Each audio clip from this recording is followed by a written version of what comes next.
What is going on, folks, ladies, gentlemen, cats, chicken, dogs, whatever. I just want to make this video for you guys real quick, just because of what has happened to me. We'll start off. I get a lot of questions from people about, why I mark my mags. For one, it's to keep track of my magazines. So, if I'm shooting with somebody else, they don't get mixed up. Also is to keep track of which ones are which. And this one's G5, so my last initial, and then number 5. So I know this is the 5th one, or the first one, or the 22nd, right? And there's good reason for that. In case one of them goes bad, I can quickly decide that's the one. Well, unfortunately, this has happened. And it's one of those things to where it's an older surplus mag. So you can see right there, got the writing on the side. Well, that is the restricted law enforcement government only. So this is pre-ban, 90s, or I should say in the midst of the ban in the 90s. So this is an old magazine. Who knows how much use it got before I got a hold of it, but I'm a sucker for certain things like that. So nostalgia-wise, I picked it up. And it was dirt cheap. I think I only paid like $5 for this thing. Right. Now, based on the amount of use that it has received before I got it, who knows? I've shot it, and with practice rounds, it runs perfectly fine. But the moment you take a hollow point in there, look at this.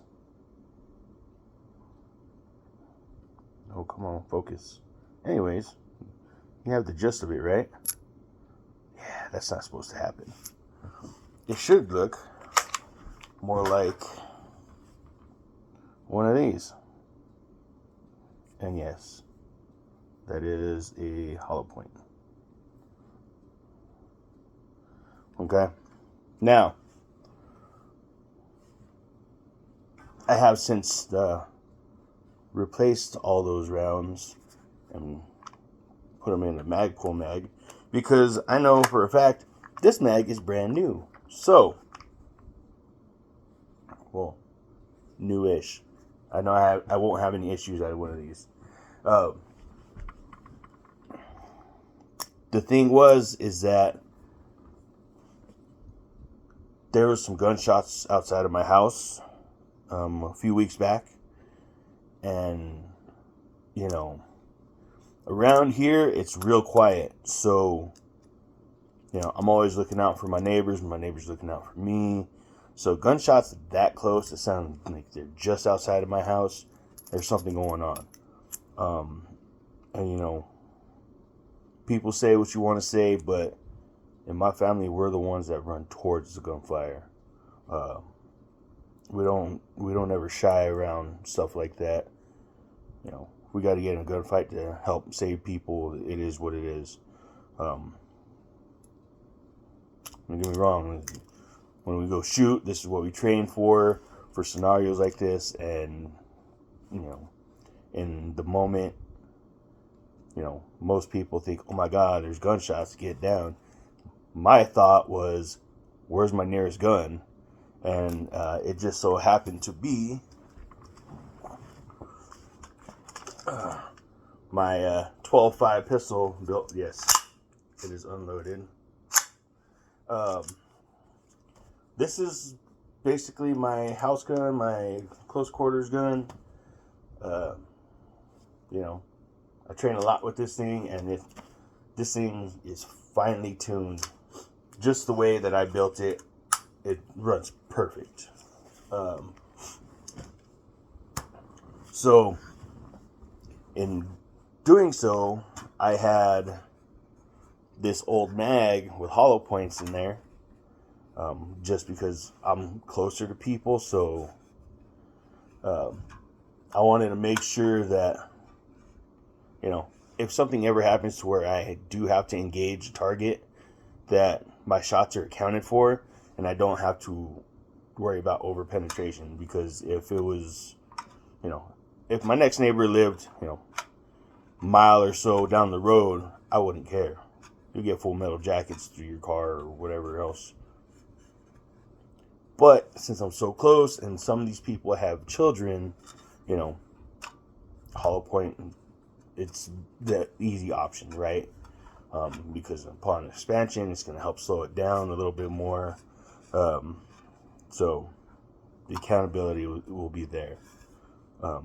Needless to say, those gunshots went off, and I run to go grab my 12.5 with this mag in it. Went to go rack it, and once I released the charging handle, that I noticed that the bolt carrier group got stuck halfway, and it didn't have that solid slam home close like we all come to know, and which I already knew there was something wrong. So, of course, first thing you do, drop the mag, rack it, double check everything, and which the shell fell out, and I saw it as it fell, somewhat like this. And I said, what the hell is that about? Racked it again, it did it again, and by this time it already, seconds matter in times like this. So I just threw the gun down and grabbed the next one to it, which is my pistol. This one's easier to grab because of how much bigger it is than a pistol. But whichever is closest and which is easier to grab is what you go for. It's not about, I should take this one or I should take that one. No, nothing like that. It's which one can I get to first, and that one was it. So in doing so, like I said, you rack it. The spring in this magazine, I wonder if I can duplicate. Let's see.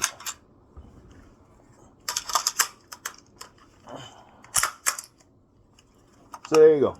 That's exactly what it did. Okay. So first thing you do, you drop your mag. That round is still stuck in there. So, prime example of what happened. Okay. So that spring is worn out and doesn't have enough power, to feed this properly up the feed ramps on that barrel. Now, after this happened, I went out shooting, and I took a couple of these rounds out of this mag, stuck it into another one, and they ran perfectly fine, right? And then I took some full metal jackets and stuck them in here, and they ran. But as I racked it, I could see how sluggish those full metal jackets came out and fed into the ramp. So that's exactly how I knew what happened. Besides the fact that since this is more of a flat tip than a rounded nose like a full metal jacket, that once it hit the bottom of the feed ramps on the barrel, it just stopped, right? So full metal jackets got a rounder nose, and it fed perfect, right where I needed to be. But like I said, it was so sluggish that I can see it weave itself up and through. So the reason why I mark my mags with the number and my last initial, so I know whose they are and which ones go bad. Now this one, I have replaced the follower in it long ago when I first got these. Didn't think much about the spring. You never really do, right? It will still be used. It still can be used with practice ammo, but I will change out this spring for something new. And you know, that's one of the risks that you got to take when you're buying older magazines like these, especially this old. Now I do have a new OK Industries. Like I said, I pulled some rounds out and I cycled them through multiple different magazines. So through Magpul, through my OK, and those hollow points ran perfectly fine. So a fluke with one magazine, yes. That one spring, yes. I mean, that ammo was, well, probably, we'll say at least over 10 years old. And in the other magazines, it ran perfectly fine. Not one issue. So that led me to believe that it was just the one magazine itself. So let that be a lesson to you guys that, pay attention to your stuff. If you're not out there training, with everything that you use, and something like that happens, then what are you going to do? Don't just buy hollow points and put them in your gun and think, yeah, it'll be fine. Actually run them through your guns. Make sure everything functions properly. Like I said, I made that mistake with these because I've used these with practice rounds and, really didn't think too much of it. In the time when it counts, it counts. And that's why I only use certain magazines in my rifle, just because I want to make sure that they function properly. I do have other magazines, and I really don't use them all that much. But for the stuff that matters, you bet your ass I'm gonna be using the good stuff. Using P-Mags, OK Industries. Like I said, these are still good, but the spring is just worn out. And, that's one of the things that happens with long-term use. So, at any point in time, if you ever think that your springs are being worn out, you should probably swap them out and make sure that you have good quality stuff that's on deck that'll be up to par and you'll have no issues whatsoever with.